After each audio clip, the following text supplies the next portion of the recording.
This is Kevin Conroy, the voice of Batman. This is George Newbern, the voice of Superman. And you're listening to the DCAU Review, hosted by Cal and Liam. Streaming at DCAUreview.com and on your favorite podcast app. There is an alien among us. A superior being from a place called Krypton. Deep in the heart of the city, he watches for signs of danger. Ready to act on a moment's notice. His true name is Kal-El. You know him as Superman. Maybe you ladies haven't heard about me. The future of Metropolis is in the hands of the Man of Steel.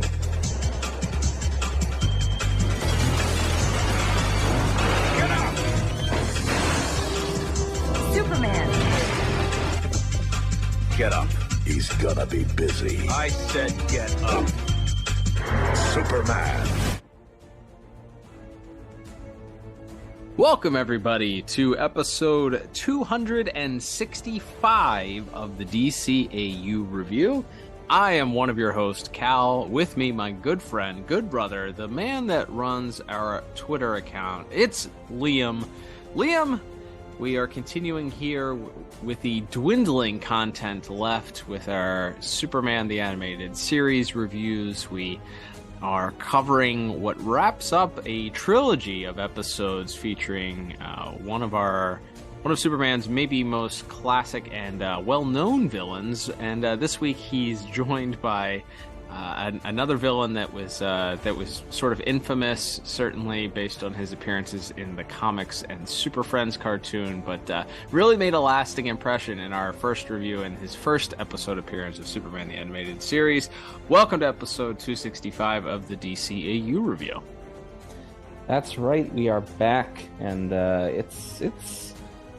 This is a loaded one to talk about. This is I know this is infamously one that Bruce Timm and Paul Dini themselves weren't super high on, despite having worked on the episode. Mr. Dini being the one of the writers credited to the episode. So we'll be interested to get into this Little Big Head Man episode, as you said, teaming up two classic Superman villains. But does the whole add up to more than the sum of its parts? Let's get into it and find out. That is right, Liam. Before we do that, of course, we are going to get the official IMDb synopsis for this week's episode, which originally debuted here in the United States on the Kids WB back on November the 21st, 1998, meaning we are coming up here in just a few short months on the 25th anniversary of this episode's debut. And before we get to that official IMDb synopsis, we must, of course, remind you that it is brought to you, as it is each and every week, by the Pod Tower. If you're a fan of all things DCAU, DC Animated Universe, podcasts, or all of the above, I invite you to check out the Pod Tower by heading over to youtube.com/thepodtower today, where you can get a bevy of different podcasts, some wonderful programming, including the podcast from our friends at Watchtower Database, Jump on the Bat-Wagon, which features right now some reviews. They believe they are still reviewing Batman the Animated Series each and every week. They're winding down Batman the Animated Series. And then additionally, besides Jump on the Bat-Wagon, you can also check out the entire Tim Talk catalog, which means you can hear their review of this very same episode if you care to hear their opinions on it. And of course, it also features our own catalog. Perhaps you're listening to it this episode on that very station. We invite you, head over to youtube.com/thepodtower and subscribe today. That is right. So this is the official synopsis for Little Big Head Man, which was written by Paul Dini and Robert Goodman, directed by Shinichi Tsuji, with music by Kristopher Carter and animation by DCAU and Jade Animation. And I'm sorry, Group DCAU and Jade Animation. And that synopsis reads as such. In an attempt to sidestep his agreement to stay away from the third dimension, Mr. Mxyzptlk, it's hard to do that in the voice. Mr. Mxyzptlk convinces Bizzaro to return to Earth and attack Superman. All right. Pretty solid. I give that a B+. Yeah, that's not terrible, all things considered. Yeah, I mean, let's jump right in at that. I'd give it a B. I think it's a B. B's get degrees, so good job this week, IMDb synopsis writers. But we will get into our own synopsis as we try and break down things in a little bit more detail here. As we open things up here, and we quickly realize that while the theme song playing out of key, that we are once again reunited with our favorite backwards reverse Superman, that being, of course, Bizzaro, and he is flying over his own version of a city for him to protect, something that somewhat resembles Metropolis, made out of rocks and trees and different alien growths. As we see, he's created his own little city to patrol, and everything seems to be going great until, wouldn't you know it, a rock suddenly comes out of nowhere, of course being pushed down the hill by our titular hero, or at least hero in this moment, Bizzaro himself, causing his own damage. And he gets to have a little fun using his imagination, saving some citizens from certain doom. But as he looks around, he sees there's much more destruction caused by the rock, and that he allowed to go past this quote unquote citizen tree that he was saving. But he's not too worried about it, as you can see that he's quite content living on this planet. Me see no trouble.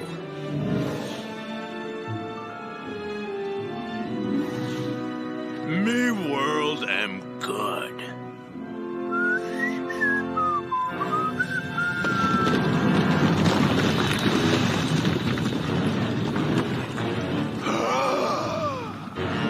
Man in danger, me save you.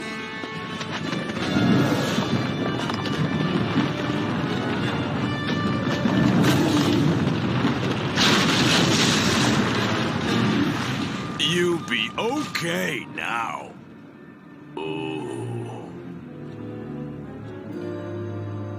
Oh well, me save more people tomorrow.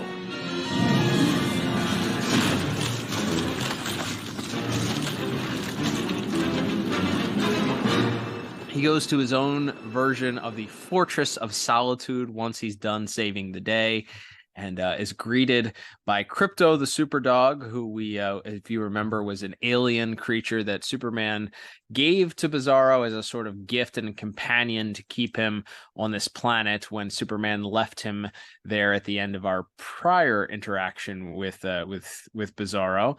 And he also has his own set of people to interact with. He has his parents.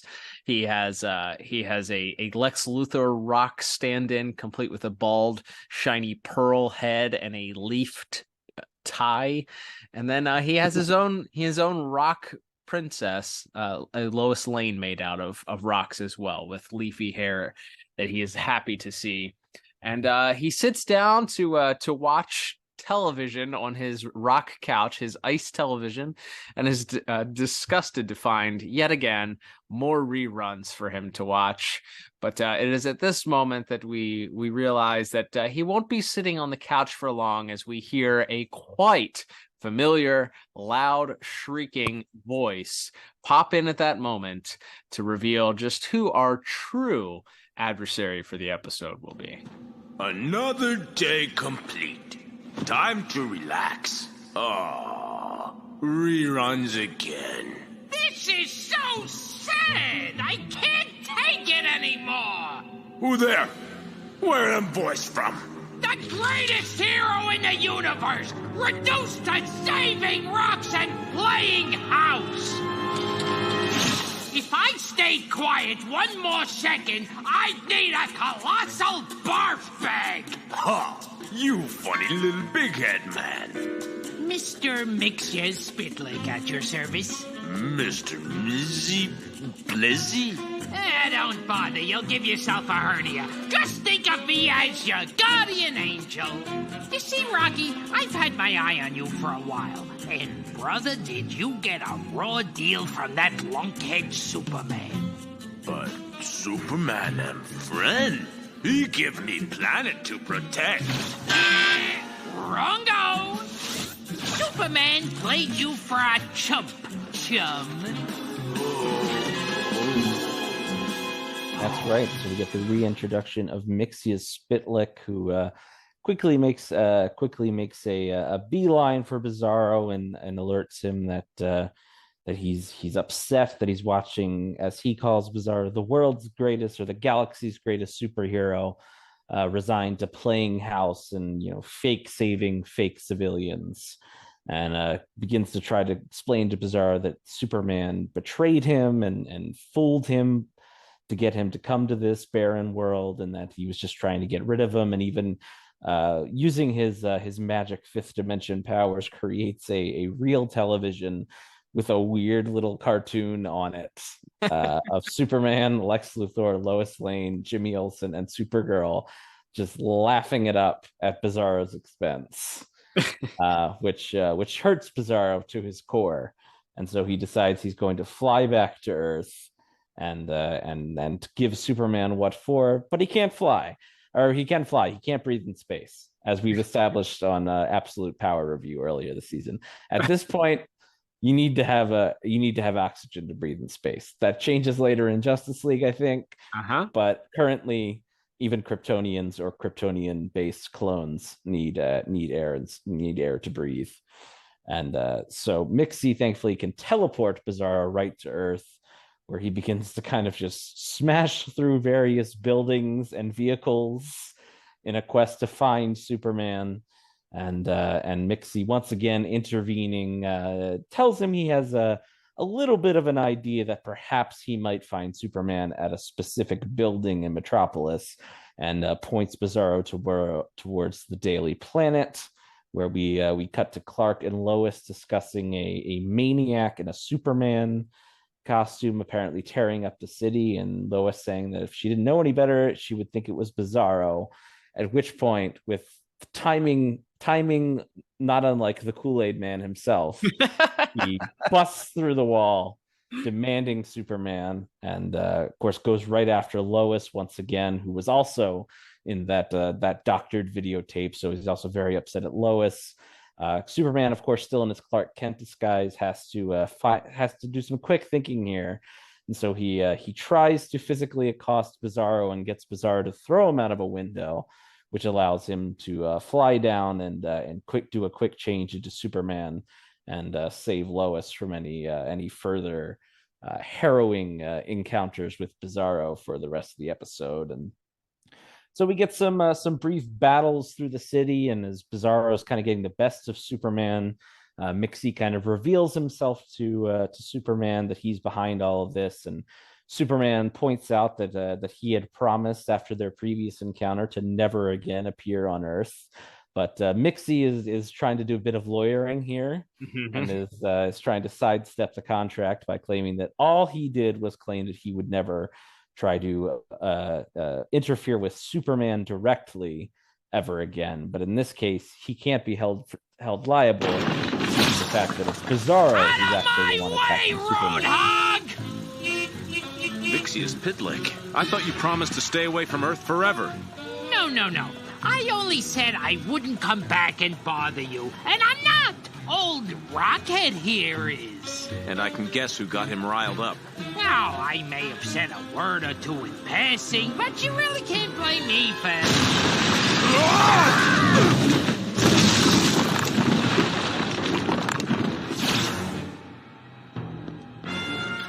I should be selling this to Cable. Mixie, feeling quite smug about himself, they break into a local museum.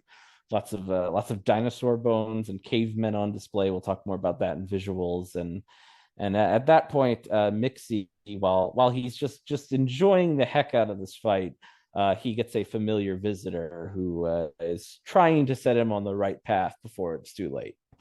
That's right. It's his girlfriend or lady friend or wife, or I'm not sure what she is, but Gisby, his love interest, shows up, and she's there to remind him. She's sort of playing his conscience, but is more or less there to remind him that he is in violation of his promise to not tamper with Superman, and that he's tempting fate.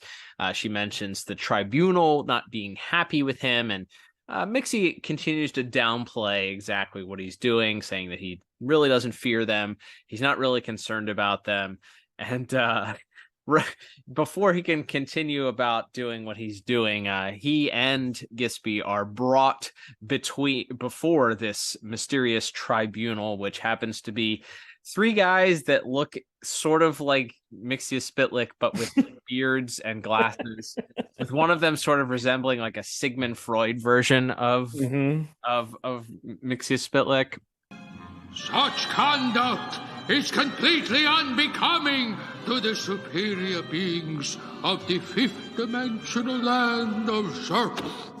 If it please your honor, I present documented proof the defendant suffers from a chronic psychological fixation and should not be considered accountable for his actions. Go, girls! Furthermore... Silence!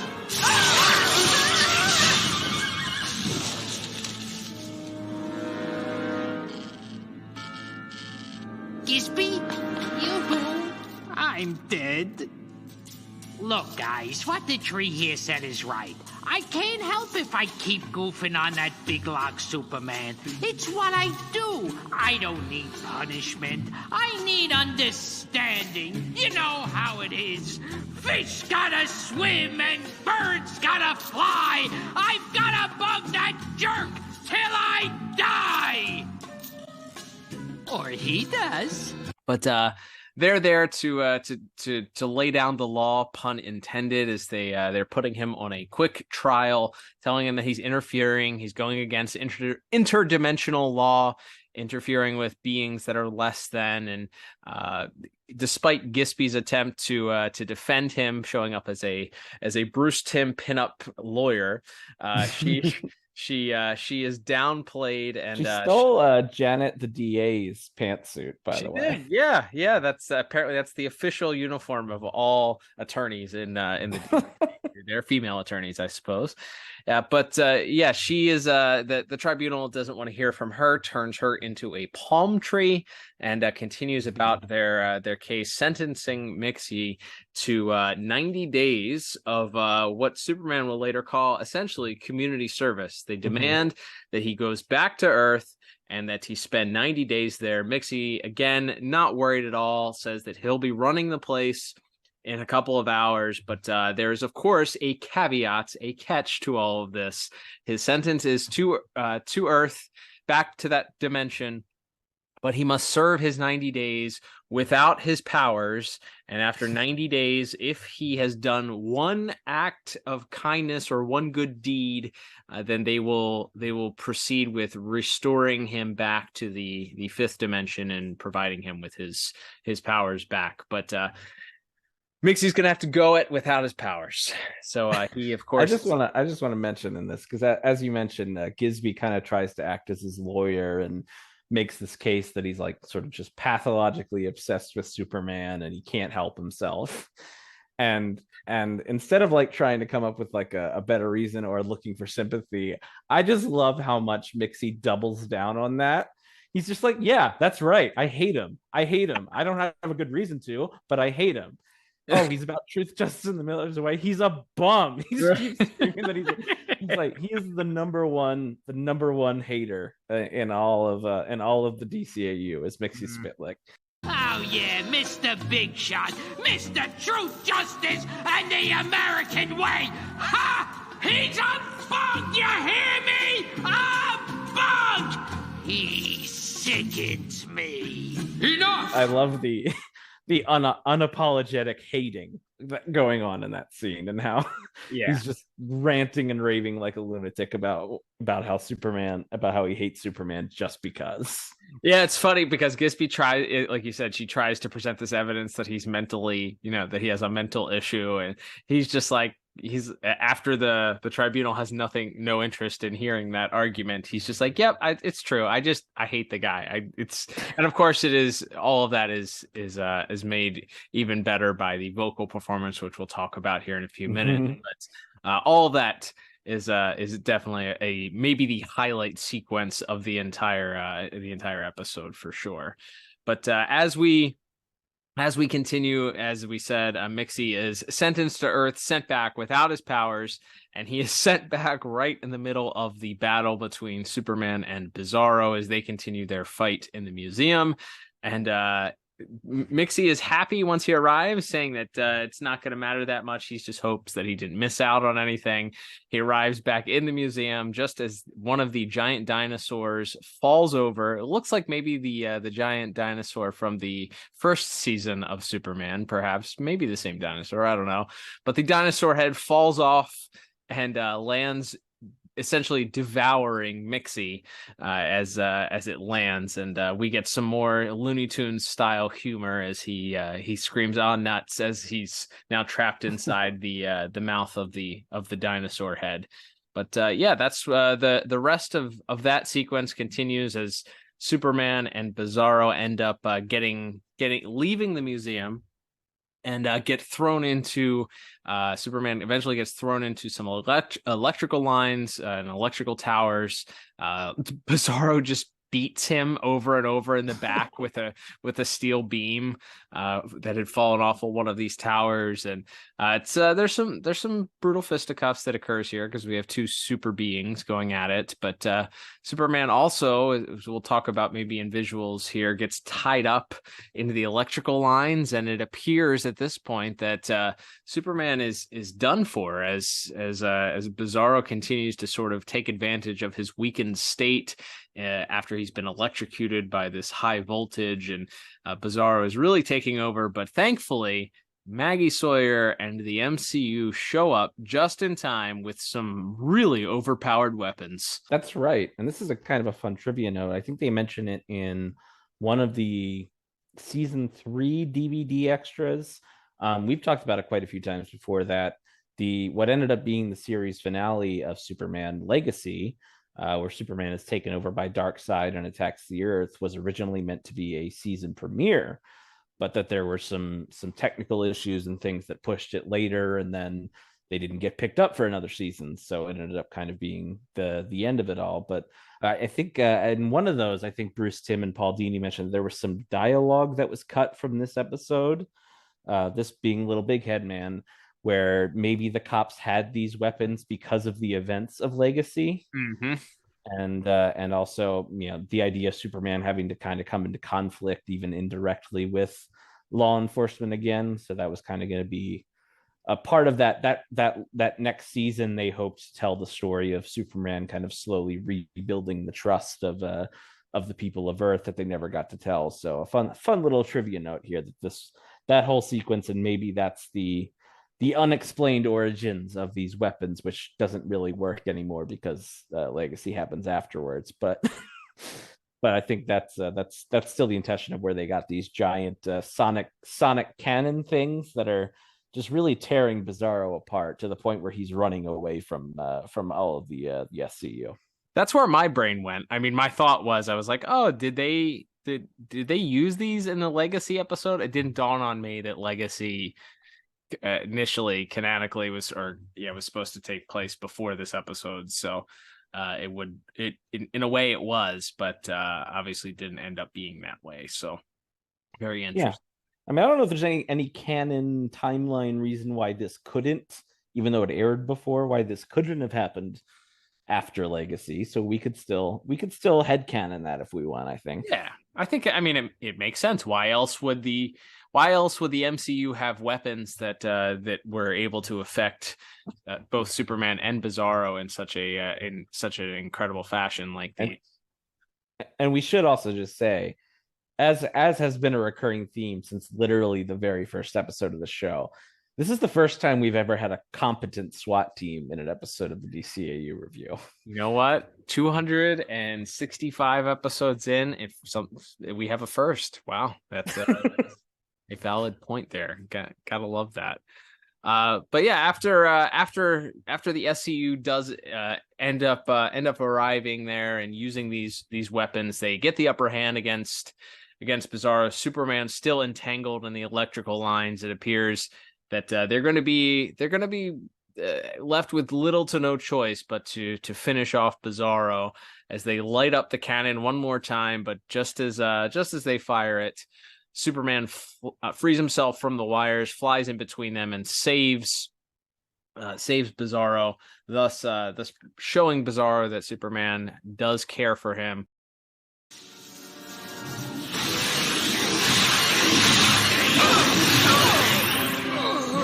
One more blast and he's dust.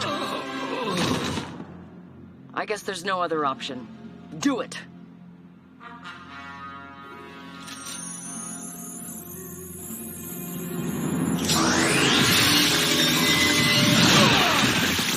Hold your fire.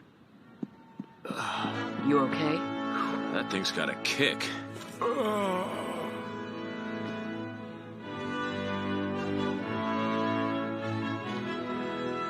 You save me. Why? Because I knew Mixie tricked you. If it makes you feel better, he's done it to me. A lot. Now do you believe I'm not your enemy? Sorry. I accept your apology. And just to prove there are no hard feelings. What this? A peace offering. Peaceful. That'll keep him quiet till I can fly him home. But Superman explains that they're friends, that he knows that Mixie tricked him, and that Mixie had tricked Superman in the past before providing a smoke grenade to Bizzaro that I guess featured some knockout gas. I'm not sure, but the gas grenade knocks Bizzaro out, allowing Superman to fly him back to his home planet. And we get a bit of a comedic postscript here as we learn that Superman flew Bizzaro back to his planet, but despite Mixie's attempts at saying kill Tipsy Zim, he's told Superman that he's stuck here on Earth, explains to him his sentence, and offers to press his cape for him. But Superman has a different idea for Mixie's sentence.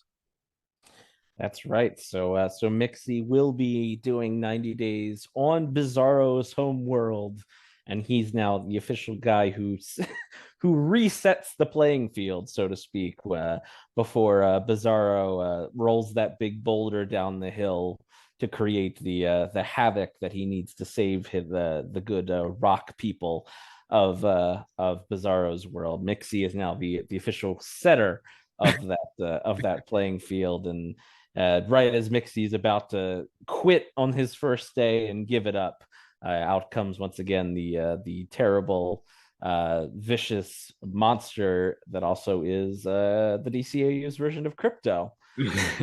comes snarling back and running at Mixie, who runs up a tree to save his day. We have a very Looney Tunes style ending to this. Oh, for sure. Not surprisingly, perhaps based on who's involved and which characters are involved and who wrote the episode. But yes, we fade to black on Mixie darting up a tree away from this weird alien dog as we actually cut to Superman watching this on his TV screen in his fortress and declaring that life am good as we wrap it up for this week. Yeah. All right.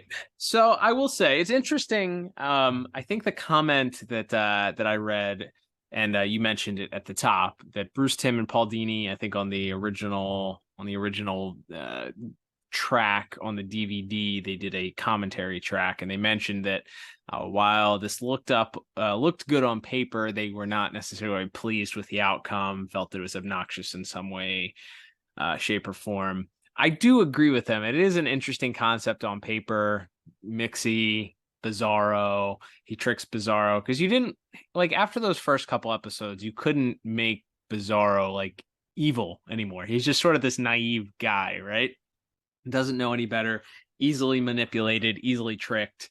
We don't want to see that continue to like, it's hard to come back from that. Like, you can't make him straight up evil again. So the fact that he's being manipulated again this time by this interdimensional being that, as we mentioned, was maybe one of the seminal episodes of this entire series, off the wall, goofy tone wise.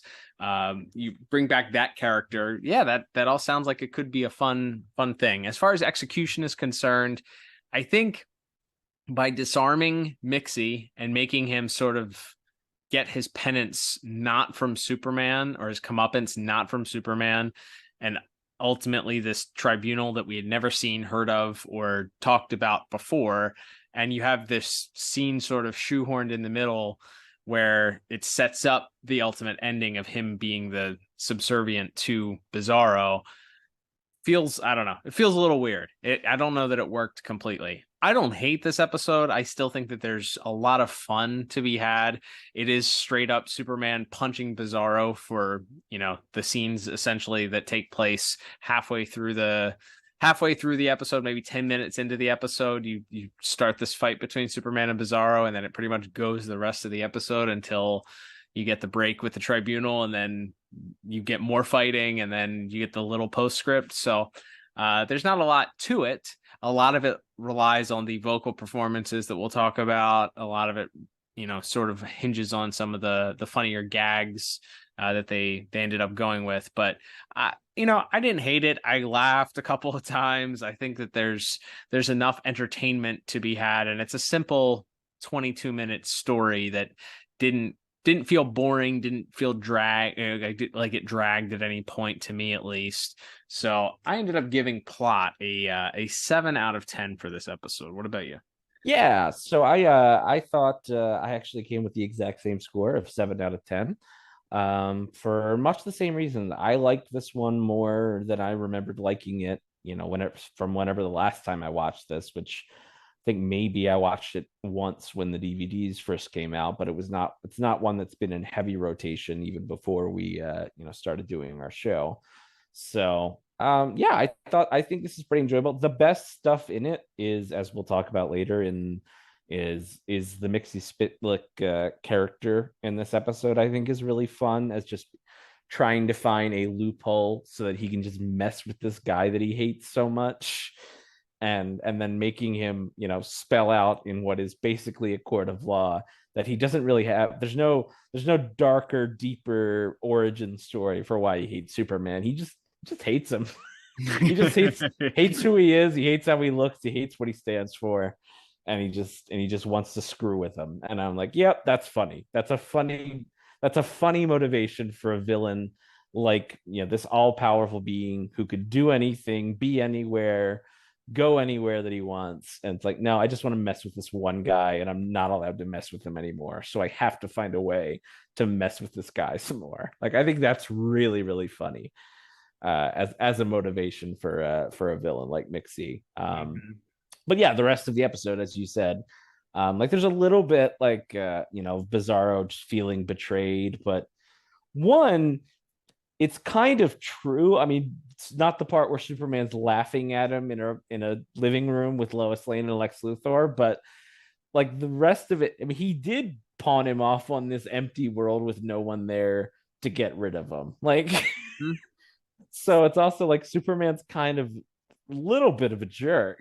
Yeah, because, and I guess there's no other option, because if you leave him on a populated world, he'll cause more damage than he helps. But it is like this weird thing where it's like, yeah, Bizzaro does mean so well, and he's almost like a child, and Superman's like, all right, now let me use knockout gas on you, and send you back to this uninhabited planet with your weird alien dog and no one else. I don't know, you almost end up feeling bad for Bizzaro somehow in this episode. So like I said, I think there's still fun to be had. I don't think it's as strong as the first Mixie episode by any means, and probably not as strong as either of the first two Bizzaro episodes either. So but yeah, I think there's still a solid foundation here, even if it's not maybe as great as it seemed when the idea was first introduced. Yeah, I think that's fair. I don't think there was any point that during the episode that I was bored. I laughed a whole bunch. So I think the dialogue sort of made up for some of the stuff that I pointed out that was like, maybe this was out of order. I do wonder, it would have been interesting, in hindsight, if you could make some changes, or if I could make some changes to the episode. I wonder if it would have been more interesting if Mixie has to go back and his sentence is he has to help Superman ultimately corral Bizzaro in a way. Like a depowered Mixie has to help Superman in some way in defeating Bizzaro and figuring out how to de-escalate the situation. Not that Superman necessarily would need him, or maybe you don't even depower Mixie, you just send him back, and the sentence is that he has to help Superman. He has to help this being that he hates so much, and that's how he proves that he's gonna redeem himself, that he's worthy of coming back to the fifth dimension. I don't know. I feel like there's a couple of different ways you could have gone there that would have been a little bit more interesting than sending Mixie back just to be sort of the slapstick, physical humor for the last third of the episode. But with that said, you got plenty of funny dialogue out of those last couple scenes. So maybe you would have missed out on that if you had changed up some of that. Mm-hmm. All right, Liam, let's move on to our next category, which is going to be visuals and animation. And we have we have two interesting animation services here. So Jade Animation, you might recall, was responsible for two of our least favorite Superman the Animated Series episodes of all time, that being Unity and Superman's Pal. They're also responsible for the Terrible Trio, which did not get much love from us either, if you recall, from Batman the Animated Series. So yeah, that's not one of our favorite animation studios. There's a reason why they didn't do too much, and they probably brought them along to do with the other animation studio, which was Group TAC Co., which was only did 4 episodes. Also worked on Unity, believe it or not, somehow. Also worked on Superman's Pal. Yep. So these guys were like the Batman and Robin of terrible animation, if I do say so. They're like, you want a bad animated episode? Go with a Jade/Group TAC. With that said, I think the main thing that I noticed, I'll go with my main critique of the episode. Everybody's a little stiff. There's a lot of scenes that you cut to and people don't move very much. People are just kind of standing there. It kind of looks like a character model with the face animated a little bit. Initially, when Superman first shows up, after Clark gets thrown out of the window, which I thought was a funny sequence, he falls down into a manhole, pops out of the other manhole as Superman. A classic Superman costume change. You got to love that. But yeah, I think when Superman lands back in the Daily Planet, I was like, oh, he kind of looks beefy, but on model. Like he looks pretty solid. But Lois looks off almost immediately. No nose. What's that? no nose on Lois Lane. Yeah, that was really bizarre. Her eye makeup on one of her eyes was really heavy. The other eye is not heavy at all. So she's got this big black circle. It kind of looks like she has a black eye. Yeah. Bizzaro is a goofy looking character, so I feel like they got away with a lot in the character model itself. Because and with Mixie, because they both share a lot of screen time together, so you don't have a lot. They kind of defy some of the laws of typical animation, so you kind of got away with some of that the goofiness.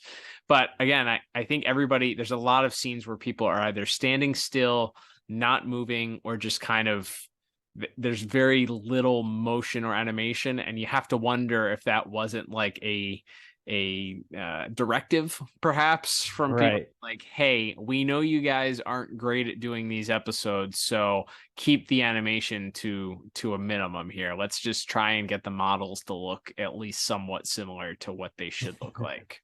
Yeah, I was gonna say we don't have any of the really tough scaling problems that we had in either Terrible Trio, which, as you mentioned, is a Jade episode, or Superman's Pal. There's some really egregious ones in Superman's Pal. I remember those off the top of my head. that it's like where somebody is just like too big or too small, or sometimes both from shot to shot. Didn't really notice any of that with the actual scaling of the characters. And yeah, I think Bizzaro and Mixie look fine. It is, yeah, there's some shots of Superman. Anytime we get a close-up of Superman, I'm like, his ears are sticking out too much, and like there's like his face doesn't look quite right. Yeah, it's just something a little bit off in, I think, in the Superman model. Though again, I would say overall this is probably the best. At least we have not covered Fish Story. That'll likely, spoiler alert, be coming in December, assuming this Aquaman movie actually still comes out. Fingers crossed. We'll see. But of these 3 Superman episodes that we've seen these 2 studios collab on now, I think this is the best one. And maybe that's because like in the middle portion we cut away from all the fighting and they get to just do that wacky bit, as mentioned, with the Mixie tribunal, the 5th dimension tribunal, which is kind of a fun sequence. And there's some fun little visual things I noticed in the episode we can talk about in positive. So yeah, I don't think this is not the worst outing we've seen from these 2 animation studios, either separately or together. But there's still definitely some stuff that's off. Now to move on to some positives, one thing is when Gisby is giving her impassioned defense of Mixie, she produces different course documents at the snap of her fingers, including like an X-ray of Mixie's brain and some other like declaration of insanity. And then the third thing is a mock-up of an Action Comics cover, which is an actual real comic cover that they've DCAU-ified. It's from Action Comics number 80, which featured Mixie and Superman on the cover together. So I liked that little nod. And then I don't know if you picked up on this one, Cal, but Clark Kent, in his one appearance in this episode, he's wearing Bruce Wayne's suit. He's wearing a yellow shirt with a black tie and brown pants. Yeah. I mean, he must have raided Bruce's closet at some point. Bruce upgraded, as we know, in the redesign and went with the black suit with the white shirt and the red tie. So one has to assume that maybe he donated. Clark's still working off of a reporter's salary. So maybe he felt bad for him and said, you know what, Clark, yeah, I think if you take these to a tailor, you can get them, maybe the shoulders taken out a little bit and the legs lengthened a little bit. But here you go. Here are my old suits. Sorry for stealing your love interest. Yeah, and Clark's like, I'm not going to wear that weird brown jacket, but I'll wear the shirt. I won't wear that weird baggy brown blazer that you always used to wear, but I'll wear the rest of it. So he works on his body. He's got the perfect male form, and he's gonna cover it up with the baggiest coat you've ever seen. Nah, that's not happening.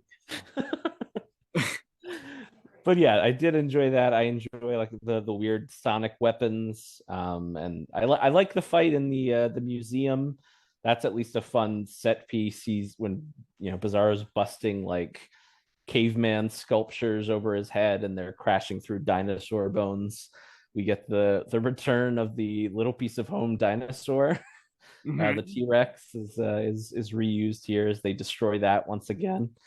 So yeah, I think there's some fun set pieces. I like seeing more of Bizarro's world, his weird little rock statues of everybody in his mock fortress, including, as you mentioned, the Lex Luthor, which is like a big pearl on a head with like a leaf around its neck to represent a tie. Like that's funny. I think there's some fun stuff, and especially on the background stuff, ironically, that our animation studios had nothing to do with, like the backgrounds and the character designs. But no, I think there's still some fun to be had here. But the off model stuff, especially, it's your main guy. If Superman is off model, it's gonna pull focus for your episode. So I ended up settling on still probably higher than any visual score I've ever given this company before, with a 6 out of 10 for my visual score. Hey, I gave it the exact same score. I will say the sequence that unnerved me the most, and I don't know if it was an animation error or something that was legitimately written into the script, but the very first scene where Krypto is reintroduced and he lunges at Bizzaro, and Bizzaro just sticks his hands in his throat and holds his hands in his throat for a little bit and then hurls him by his uvula or whatever it is. Uvula, maybe. I forget what the dangly thing in the back of his mouth. Whatever he hurls him across the room. Like, who chose that animation? Like, that did not make me feel good. But yeah, I loved the aforementioned Action Comics number 80 recreation, that the original cover by Wayne Boring and Stan Kay. From Action Comics 1945. Definitely worth Googling the cover, at least, for a quick comparison. Very unsurprising that the creators of this show decided they wanted to homage an old Action Comics cover. I don't believe that particular issue follows anything that happens in this episode, other than Mxyzptlk returning to the after a brief absence. But yeah, I think the fight that you mentioned, the little piece of home dinosaur showing up, he had a lot of falling in this episode. I think that was another thing. It was like, all right, we don't want you guys animating too much movement, so characters are going to fall a lot. Superman gets thrown a lot. He lands through a bunch of dinosaur bones. I briefly mentioned it sort of before, as he gets thrown through the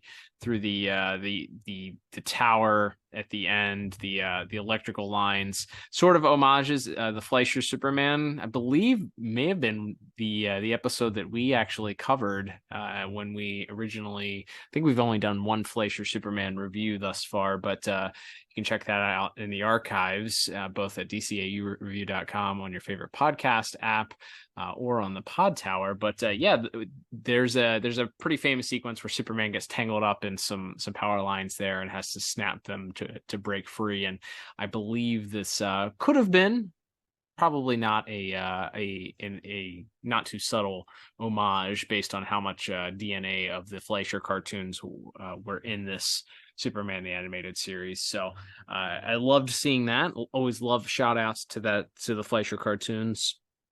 But yeah, I think let's see. I think there was not as many visual gags with Mixie, because he doesn't directly attack Superman, so you don't get as much of the comedy, him shifting into and changing, as we saw in Mxyzptlk. But for this episode, there is still some slapstick, some physical humor that he goes through. I love him driving around in his little tiny midget car when he first shows back up in Metropolis after Superman is taken a beating from Bizzaro initially, and he kind of pulls up on Superman in this little tiny clown car and beeping his horn at him. Of course, you already mentioned the trial segment where we get the tribunal of Mixie looking characters. But then when he gets sent back to Earth and no longer has his powers, there's a sequence where Bizzaro is begging Mixie to help transport them off of Earth, and Mixie has to break it to him that he doesn't have powers. And so Bizzaro loses it at that point. It begins shaking Mixie by the lapels initially, and Mixie kind of goes back and forth, and then he sort of compacts him by pushing down on his head and his and on his feet, and just shakes him up and down, and there's this hilarious rattling noise. And then at the end, once we get the postscript of him doing his community service, you see that his suit is ripped and dirty from doing all of this hard labor in order to support Bizzaro in his play attempts. So yeah, there's still some physical humor and some comedy that's included in it. So we didn't get as much fun as we had in that first episode, but there's still the DNA of some Looney Tunes here, as you mentioned, with the wrapping up with the shot of him being chased up the tree and Krypto attempting to bite him in the ass at the end. So you gotta love the comedic elements of a Mixie episode. Unfortunately, we don't get any Mixie after this, despite potentially him wanting to be used later on. They never were able to bring him back for an episode, so no more Mixie after this episode, although he was used in some of the tie-in comics. We'll talk about maybe in a Mixie Spotlight episode down the road, perhaps. There you go. All right, Liam, let's move on to our next category, which is going to be our music. And Lord, forgive me, I didn't write down who it was. Was it Shirley Walker this week? Because it certainly sounded like a Shirley Walker soundtrack. it was actually Kristopher Carter. Mr. Carter did a wonderful job. I think kicking things off, the thing that I noticed the most, as I mentioned at the top, is the Superman theme that is once again played out of key. Mm-hmm. You get sort of a minor key version of the Shirley Walker theme, which designates that Bizzaro is sort of the opposite of Superman. So you're not going to get the same heroic theme. It's going to be played in a little bit more sinister, sad, goofball type of way. We get some interesting, like, it's not quite a salsa. I'm trying to think. There's like a conga drum and some like upbeat. It's not jazzy. It's not salsa. Maybe like a mambo type theme. I'm not sure, but we get something played when Mixie shows up that kind of livens things up. And as he and Superman have their first dialogue, and Superman is questioning why he's back on Earth. The fight scene later on, I think at the museum, there's some more fight music that plays. I didn't note any Superman theme standout, except maybe in the initial change of clothes between Clark and Superman in the manhole, which was a great visual gag. But yeah, I didn't have a ton. There's a lot of mood-setting music. I mean, the music is there. It plays a lot through the battle. The battle is the main part of the episode, as we talked about. So it's there. There's a lot of fighting that occurs. It's a lot of strings. It's a lot of drums. You do get the Mixie theme sort of brought in. To the fight scenes, there's also kind of like a brassy sound to it that gets brought into, I think, when the Bizzaro Superman fight, both in the museum, and then that kind of brassy, the horns kind of come back in right at the end when Mixie's running away from Krypto as well. So there's like this weird kind of like big band brassy feel to some of the action beats as well. Yeah, gotta love that. It definitely mixes things up a little bit, and provides a good funny soundtrack. I think the soundtrack during the tribunal was interesting. It's again, you have the Gispy theme that plays, the more straight horns that are brought in, and then both when she arrives and then as she's presenting her case before the tribunal. But yeah, it's a solid effort. I think that all things considered, it fits the episode well. I didn't have anything that stood out as good, great, or terrible for that matter, other than that opening sequence. So I went with a pretty solid 6 out of 10. What about you? Yeah, I really enjoyed the music in this episode. One, as you mentioned, they brought back that Bizzaro theme, which is sort of this off-kilter, sharp, minor key version of it. Of the regular Superman, but we get a little bit more of it, because I feel like in the past we just kind of hear the crescendo, the do do do, but here they kind of play it almost from the beginning, when those when the strings first come in, and then the horns sort of slowly build, and they build to the actual. So we get to hear like a more full rendition of we get Bizzaro themed Taylor's version in this. And I really enjoyed hearing more of that off-kilter version of the Superman theme for Bizzaro's world, and using that as the soundtrack for that world. And then, as mentioned, I really liked the brassy sections and some of those action sequences. I thought were a lot of fun. So I ended up with a 8 out of 10. If I didn't say my music score. I thought a great job by Mr. Carter, unsurprisingly. Yeah, it's never, we talk about it every single time we do these, but it's never a bad score. It's never anything we're going to point to and go, man, this is awful. Well, maybe a Zeta Project episode, or some of those early season static tracks, but I digress. All right, Lane, let's wrap things up here with our final category of the week, which of course is going to be our list of voice actors, which isn't very long. We have obviously our lead plays 2 different characters that we'll talk about, and then we have a very small cast outside of that. But of course, based on the size of the voices that are featured this week, we're gonna have plenty to talk about here. Let's discuss this week's voice cast. That's right. So some brief but familiar names. We have, of course, any episode where you got an animal, you know Frank Welker's in your cast. So you have Frank Welker as Crypto. As you mentioned, he gets to provide the lovely like choking, gurgling noises when Bizzaro has his fist down his throat in that sequence there. But of course, we have the great Corey Burton, who is, as always, is playing like 5 different people in this. But most importantly to this episode, he plays the head judge of the Fifth Dimension Tribunal. He's doing is that Bela Lugosi? He's doing the very like Transylvanian like I don't know if that's Bela Lugosi or not. Someone let me know who he's being, please. I just thought because the character looked like Sigmund Freud, it would be like do a Sigmund Freud impersonation. Yeah. Okay. So maybe it's whatever, like German, Austrian, whatever. Yes. It's definitely got that Eastern European flavor to it. But yes, always good to see him here. We have Jennifer Hale as our voice for Gisby, replacing our previous voice actor.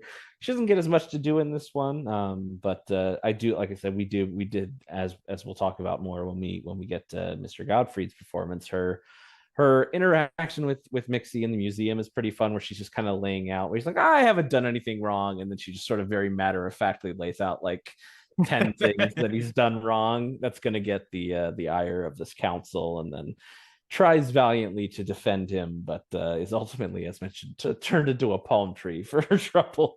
So I like Miss Hale in this episode. Another funny, very minor role there when they first get to the museum. There's like a class field trip going on, and there's a teacher talking about the dinosaurs or cavemen or whatever, played by Susan Blakesley. And I only mention that because she's the voice of a pretty like phenomenally long-running Nickelodeon cartoon, The Fairly Odd Parents. She voices Wanda on that show. So just this weird, it's always fun, like when the Dan Castellaneta has popped up in a few random times playing like a priest or somebody's dad. So it's always funny when these like really well-known or really long-running voice actors just pop up for a cup of coffee in a scene in one of our episodes here. But fun to have her there.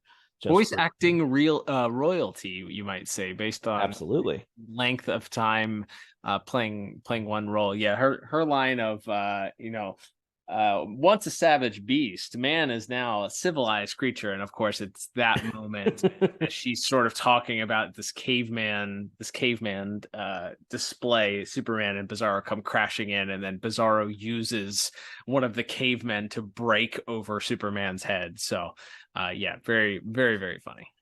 Also mentioned that teacher also dressed like Janet Van Dorn. They kept it simple for these animation studios. They're like, listen, just do this, okay? just don't mess it up. Just pantsuit with with that little bolo tie thing. But yes, and then of course we have our main 2 actors. We do briefly also have, of course, the great Dana Delaney as Lois Lane, though she doesn't get much to do here. We have our main 2. We have, of course, Gilbert Gottfried, the late Gilbert Gottfried, as Mxyzptlk returning, and of course the great Tim Daly pulling double duty as both Superman and Bizzaro. And this is like, I think, testing the limits of how much of Tim Daly, as good as I think the Tim Daly Bizzaro voice is, of how much I can listen to it in one 22-minute cartoon.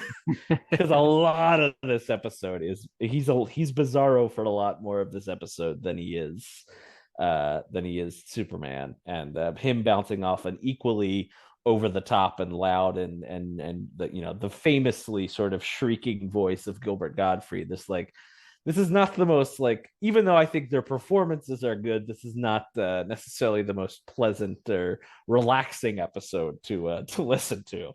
Agreed. Yeah, I think it's not Mr. Daly's fault. Certainly, he's performing the character as directed, and he's performing both of his characters extremely well.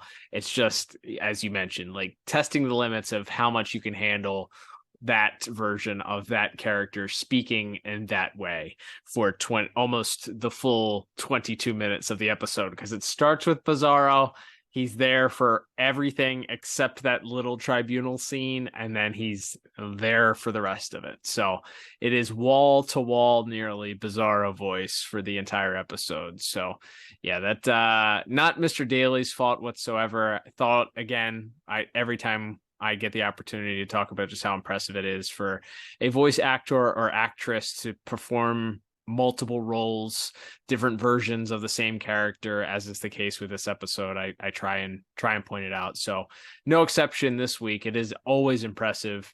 But he had less Superman to do this week because Superman doesn't have as much dialogue. So a lot of hangs on the Bizzaro performance. But I think the huge shadow that looms over it, of course, is Mr. Gottfried's Mxyzptlk. Once again, you can't have Gilbert Gottfried in a role and him not just sort of looms overshadow everything. Like, it's just, his shadow is just everywhere.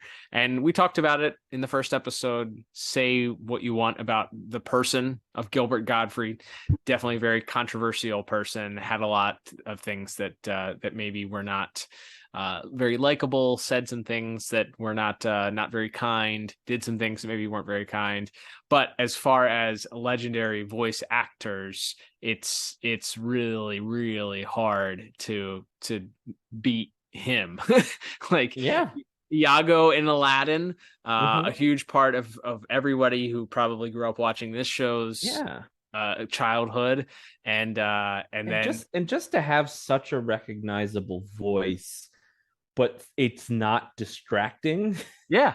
Because you imagine, like, I don't know, say Arnold Schwarzenegger played Mr. Freeze or something crazy like that. Like, that would be really distracting in the wrong movie or television show, because it's such a recognizable voice. And here's Gilbert Gottfried, maybe the most recognizable like voice actor, just by tone of voice in at least in like modern animation history. And it's like, it works though. Like, you don't think, oh, that's Gilbert Gottfried doing a voice. You think, oh, that's Mixie, or like you said, that's the Iago from Aladdin or whoever. Like, they like the way that he somehow embodies the role despite having such a signature and obvious voice is pretty incredible.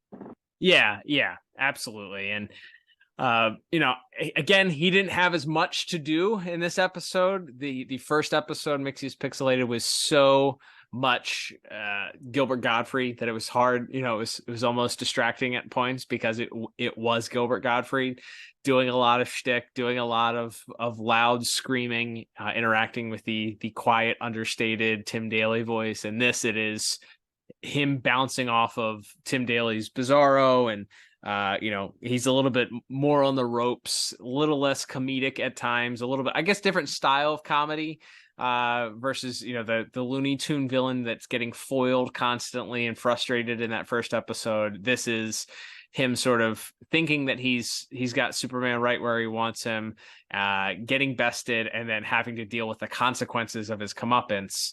It's a little bit different of a way that the character was portrayed, but still really, really strong. I think once the tribunal happens and he sort of is on his heels and realizes that he's finally getting what he's owed. I think it's a different type of performance, as he now realizes he doesn't have the powers to back him up. He's kind of lost a little bit of his hubris. So Mr. Godfrey adjusted perfectly and really ultimately continued to fill the shoes of a character defining performance there. So yeah, all things considered, it's a lot of Bizzaro, so I don't think I could give it a perfect score, but I ended up giving it a very strong 9 out of 10. What about you? Yeah, I just went 1 point lower. I went 8 out of 10. I think, like I said, there's a lot of good in here. Like I already said, we talked about it in plot, but just Mixie's manifesto or mission statement that he gives about how, birds got to fly and fish got to swim, and I've just got to mess with this dude until I'm dead because I hate him so much. It's so funny, and him just screaming, he's a bum. I tell you, he's a bum, as he's being carted away or sentenced to to his community service is great. So yeah, just really, really strong episode. Like I said, maybe you kind of sacrifice, like you said, a little bit of Tim Daly's performance as Superman, and maybe a little bit of, you don't get as much screen time with Mr. Gottfried as Mixie this time, as they're it's a double feature, so to speak. So yeah, you get a little bit less of a good thing in some ways, but still a very strong performance from all of our voice actors. There you go. All right, Liam, let's total things up now as we wrap things up for the episode. And totaling up my scores, I end up with a 28 out of 40. What about you? Yeah, I think I ended up just 1 point higher than you at a 29 out of 40. All right. So as we talk about rewatchability, as we do each and every week, as I mentioned at the top, it does wrap up the quote-unquote Bizzaro trilogy. As we wrap things up here, Bizzaro does return later on in Justice League and Justice League Unlimited, I think. Both series, right? Or is it just Justice League Unlimited? I think it's just JLU. Okay. So he does return, kind of without any pomp or circumstance or explanation as to why, but he does return later on. So not the end of our story here. It is an interesting clash of styles here between Bizzaro and Mxyzptlk. It's a follow-up to the Mixie story. I almost want to give this 2 thumbs up, but I don't think it's the grand scheme of things. It's not. If you missed this episode, you kind of had the bow wrapped up on both of those characters, so it's kind of like extra dessert after a good meal. So maybe you don't need it, but it does kind of add some entertainment. It does wrap up the Bizzaro story with a funny little bow, and you get some bonus Mixie thrown in. So I don't know. I'd give it a 1 thumb up. What about you? Yeah, I think that's fair. It's a couple of recurring villains, and puts a bow on the Bizzaro trilogy, as you said. So yeah, I think this can get 1 thumb up for rewatchability. There we go. All right, Liam, well, that begin to wrap us up for this week. Thank you, everybody, for tuning in. Don't forget, if you did not check out our episode last week and you are feeling interested in the talking about The Flash with the Flash movie debuting in theaters this weekend, check out our last week's episode, which was the DCAU character spotlight featuring the DCAU Flash, of course, Wally West. We talk about his appearance in Superman the Animated Series, as well as his first appearances in Justice League. On top of that, we talk a little bit about some tie-in comics and some action figures and some toys and other stuff. So give that a listen if you haven't. You can check that out on your favorite podcast app, whether that's Apple Podcast, Google Podcast, Spotify, whichever one you listen to. Check it out on there. And while you're there, why don't you give us a subscribe and leave us a review if it allows you to do so, like they do on Spotify or Apple Podcasts. Leave a 5-star review. That helps us out. And if you are listening on Apple Podcasts and feel compelled to leave us a little blurb or paragraph telling people what you enjoy about the program, we would definitely appreciate that. Don't forget, as we also mentioned at the top, subscribe to the Pod Tower, youtube.com/thepodtower. Not only will you get our episodes delivered to you each and every week if you listen to your podcasts on YouTube, but you'll also get your content from the Watchtower database with their Jump on the Bat-Wagon, and you can access the entire Tim Talk archives while you're there as well. Additionally, if you want to support the podcast, there are a couple of ways to do so. If you check out the show notes, there's a link to our store. You can pick yourself up a piece of merchandise. There's also a direct link if you want to buy myself and Liam a coffee to subscribe to us monthly. Hey, we appreciate that. If you choose to support us, we appreciate those that do choose to support us every single month. And if you would consider that, that would be great. Last couple of free ways to support us, of course, is following us on social media at DCAU Review, and tell your friend about the show. If you know somebody that likes the DCAU, send them our way, and you can always tweet us at DCAU Review on Twitter, where, Liam, we will be talking this week about what we'll be covering on our next episode. That is right, and with it being as mentioned, we've already done our character spotlight episode this month, and with so few episodes featuring the Man of Steel in the DCAU proper left, We will once again next week be looking around the multiverse for an Elseworlds adventure. And believe it or not, this is actually the first time we visited this series. I think we've talked about it off the air a few times, but the time is right. We will be heading for the first time to the world of Justice League action, and we will be looking at a pair of episodes, as these ones run a little bit shorter in total runtime. We will be looking at a couple of Superman appearing episodes, those episodes being Follow That Space Cab and Galaxy Jest. So go ahead and load those up. They're pretty quick watches. So look forward to diving into a brand new series. I don't know how many of these we had left on our docket. So exciting to break into this new world of Justice League action next week. Yes, indeed. I look forward to it, as I do each and every week with you, Liam, on this new venture on a new Elseworld. But until then, I'm Cal. And I'm Liam. And we will talk to you on the next episode of the DCAU Review. Bye-bye.